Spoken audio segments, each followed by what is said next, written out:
दोस्तों, अक्सर कहा जाता है कि समझदार व्यक्ति वही है जो बोलने से ज्यादा सुनने में विश्वास रखता है। मौन रहना एक कला है और यकीन मानिए, यह जितना सुनने में आसान लगता है उतना ही ज्यादा कठिन काम है जो हर कोई नहीं कर पाता। चुप रहने के कई नुकसान हैं, लेकिन सही जगह चुप रहने के कुछ ऐसे फायदे भी हैं जिन्हें जानना उन लोगों के लिए तो बहुत आवश्यक है जो अक्सर हर जगह बोलने या जवाब देने की आदत रखते हैं। इस वीडियो में ऐसी 10 जगहों के बारे में बताया गया है जहां हमें हमेशा खामोश रहना चाहिए। इन स्थानों पर चुप बैठने वाला व्यक्ति जीवन भर सुखी रहता है। साथ ही अगर इन 10 स्थानों पर व्यक्ति गलती से भी अपना हस्तक्षेप कर दिया तो आगे चलकर वह बहुत बड़ी मुसीबत में फंस सकता है। आज हम तुम सबको चुप रहने के फायदे के बारे में बताऊंगा। चाणक्य नीति में कहा गया है, यह 10 ऐसे मौके हैं जहां पर चुप रहने से लाभ होता है और बोलने से नुकसान। चाणक्य कहते हैं कि अगर आप इन 10 मौकों पर शांत हो गए, यानी मौन हो गए, तो आप जो चाहेंगे वही मिल जाएगा।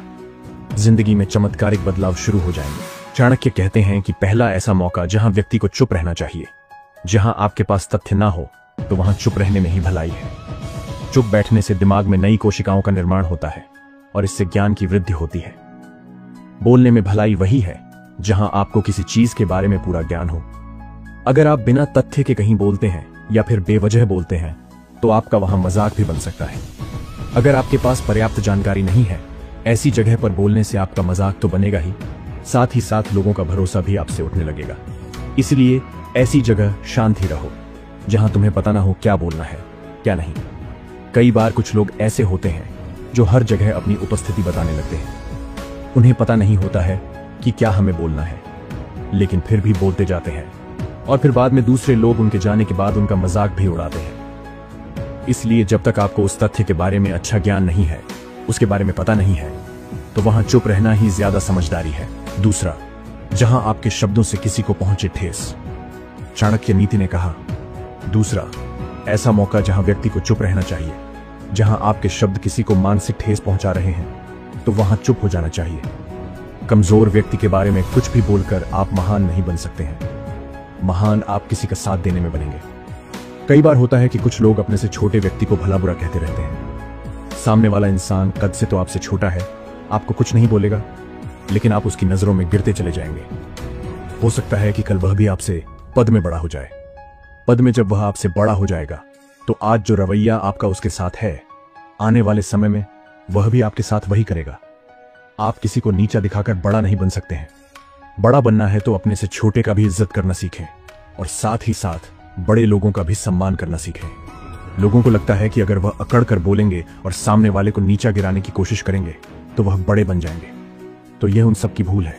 बड़े होने की बजाय आप उनकी नजरों में गिरते चले जाएंगे।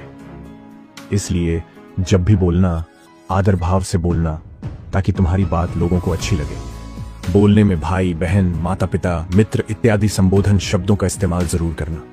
इससे तुम्हारी मान प्रतिष्ठा तो बढ़ेगी ही, साथ ही साथ लोगों की नजरों में तुम समझदार व्यक्ति बनते जाओगे। चाणक्य नीति तीसरा, जहां पर क्रोध या घृणा करने वाले लोग हों। ऐसा मौका जहां पर व्यक्ति को चुप रहने में ही भलाई है।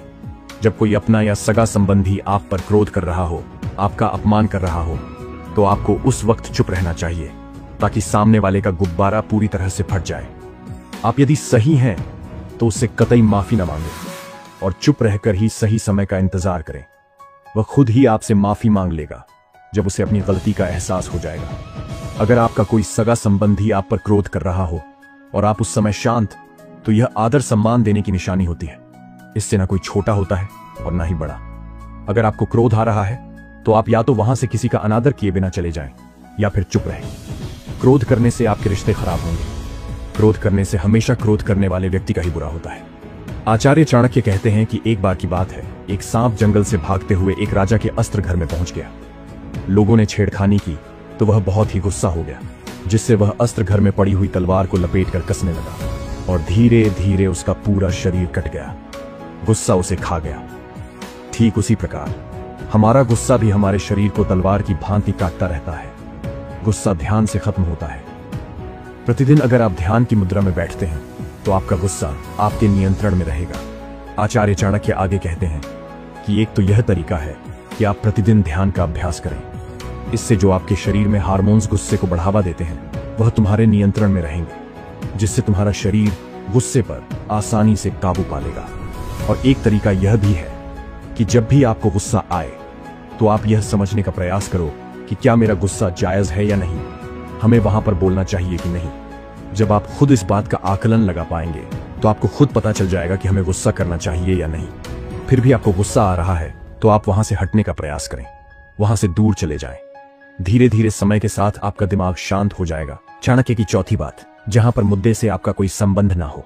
ऐसा मौका जहां पर इंसान को बहुत ही समझदारी के साथ काम लेना चाहिए। यहां पर आपको चुप रहना ही चाहिए। अगर आपका किसी मुद्दे से कोई संबंध ना हो तो वहां आपका चुप रहना बनता है। बिना किसी वजह अगर आप किसी दूसरे के मुद्दे पर बोलेंगे तो यह आपके लिए गलत होगा। इसमें केवल आपका ही नुकसान है।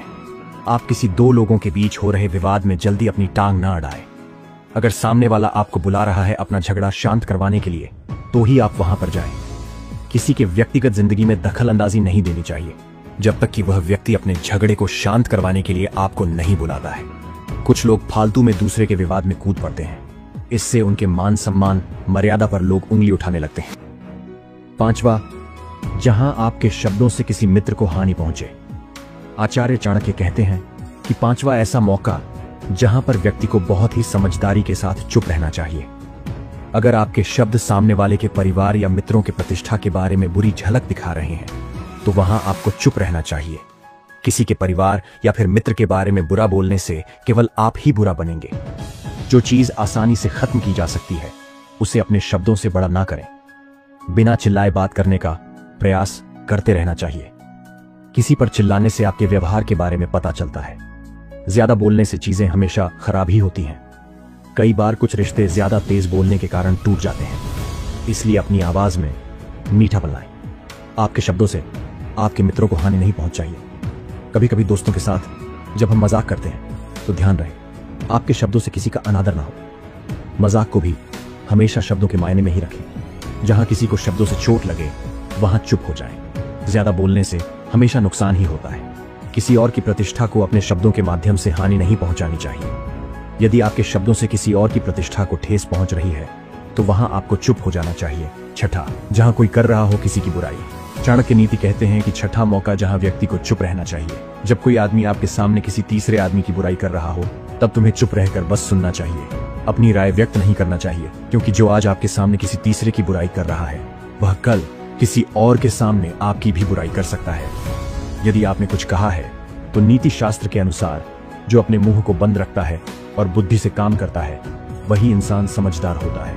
किसी के बारे में बिना जरूरत के बोलना, किसी के बीच में बोलना, यह गलत बात है। कभी कभी हमारे लिए बुद्धिमानी इसी में होती है कि हमें अपना मुंह ऐसी जगह पर नहीं खोलना चाहिए। सातवां, चाणक्य कहते हैं जब कोई नहीं समझे आपकी भावना। यदि आपको लग रहा है कि कोई व्यक्ति आपकी भावना, दुख या परेशानी को शब्दों में नहीं समझ रहा है, यदि आपको लग रहा है कि सामने वाला व्यक्ति आपकी भावना या दुख को या आपकी जो परेशानी है उसको वह समझ नहीं पा रहा है या समझने का प्रयास ही नहीं कर रहा है या वह आपको ध्यान से सुन ही नहीं पा रहा है, तो ऐसे व्यक्ति के सामने आप चुप ही रहें, क्योंकि ऐसे लोगों को आपकी भावना या से कोई मतलब नहीं होता है। ऐसे लोगों को अपना राज्य बताकर आप बाद में पछताएंगे ही। इसीलिए हर किसी को अपने मन की बात नहीं बतानी चाहिए। अगर आपको लग रहा कि सामने वाला आपकी बात को नहीं समझ पा रहा है, आपकी भावनाओं को नहीं समझ पा रहा है, तो वहां पर आपको नहीं बोलना चाहिए। जब आपको लगने लगे कि सामने वाला आपकी भावनाओं को ठीक से समझ रहा है, आप जो कह रहे हैं वह ठीक से सुन रहा है, तभी आप अपनी बात उससे कहें। आठवां, जब कोई इंसान अपना दुख व्यक्त करे। चाणक्य कहते हैं आठवां मौका जहां पर व्यक्ति को चुप रहना चाहिए। यदि कोई इंसान अपने दुख या परेशानी को आपको बता रहा है तो इसका मतलब यह है कि वह आपको अपना समझ रहा है। ऐसे में तुरंत ही उसे समाधान बताने की बजाय चुप रहकर उसके दुख या समस्या को सुने। उसके दुख या समस्या को किसी और को ना बताएं। वह इसलिए नहीं बता रहा कि आप उनकी समस्याओं का समाधान कर देंगे, बल्कि वह इसीलिए भी बता रहा है कि सामने वाला उसकी बात को समझ रहा है। कई बार बताने से दुख कम हो जाते हैं। आपको अपना दुख इसीलिए बता रहा होगा, उसे लग रहा होगा कि आप उसकी बात को समझ रहे हैं। दुख बांटने से कम हो जाता है। इसीलिए जब कोई व्यक्ति अपना दुख आपसे व्यक्त करे तो आप चुप होकर उसकी बात ध्यान से सुने, ताकि उसके दुख कम हो जाए, मन का बोझ कम हो जाए। नौवां, जहां पर दुष्ट प्रकृति के लोग हों। आचार्य चाणक्य की बात, ऐसी जगह जहां आपको चुप रहना चाहिए, जहां पर दुष्ट प्रकृति के लोग रह रहे हों और गाली गलौज कर रहे हो, तो आप वहां पर मत जाइए। ऐसी जगहों से आप चुपचाप निकल जाएं, अर्थात अपनी प्रतिक्रिया दिए बिना वहां से चले जाएं। क्योंकि जिसकी जुबान खराब होती है, जो दुष्ट प्रकृति के लोग होते हैं, उनको आप ऐसे समय में नहीं समझा सकते। जब उनका दिमाग पूरी तरह से शांत हो जाए, तभी वह आपकी बात सुनेंगे। इसलिए जहां पर दुष्ट प्रकृति के लोग हो, आपकी बात को ना मानते हो और नहीं सुनते हो, वहां पर नहीं बोलना चाहिए। 10वां, जब आप सफलता प्राप्त कर लें। चाणक्य कहते हैं, कई बार होता है कि कुछ लोग जो सफलता को बहुत जल्दी अर्जित कर लेते हैं, तो वे हर जगह अपनी सफलता का ढिंढोरा पीटने लगते हैं। ऐसे में क्या होता है कि कई लोग आपकी सफलता से खुश नहीं होते हैं। अगर आप अपनी सफलता का जबरदस्ती लोगों में ढिंढोरा पीट रहे हैं, तो लोगों की नकारात्मक ऊर्जा आपको प्रभावित कर सकती है। जब आप सफल होंगे, तो धीरे धीरे सबको पता चल जाएगा कि आप सफल हो गए हैं। ढिंढोरा पीटने से नुकसान आपका ही होगा। अगर तुम सब मेरी इन 10 बातों को अपने जीवन में अपना लेते हो, तो तुम सब काफी हद तक परेशानियों से बचे रहोगे। यहां से जाने के बाद मेरी यह बातें आपके जीवन में किसी वरदान से कम साबित नहीं होंगी। दोस्तों, मुझे उम्मीद है कि इस वीडियो से आपको बहुत कुछ सीखने को मिला होगा। आपको यह वीडियो कैसा लगा, हमें कमेंट करके जरूर बताएं। यदि आपको यह वीडियो अच्छा लगा है, तो इसे अपने साथियों के साथ जरूर शेयर करें और चाणक्य नीति विचार चैनल को सब्सक्राइब करें। वीडियो देखने के लिए आप सभी का बहुत बहुत धन्यवाद।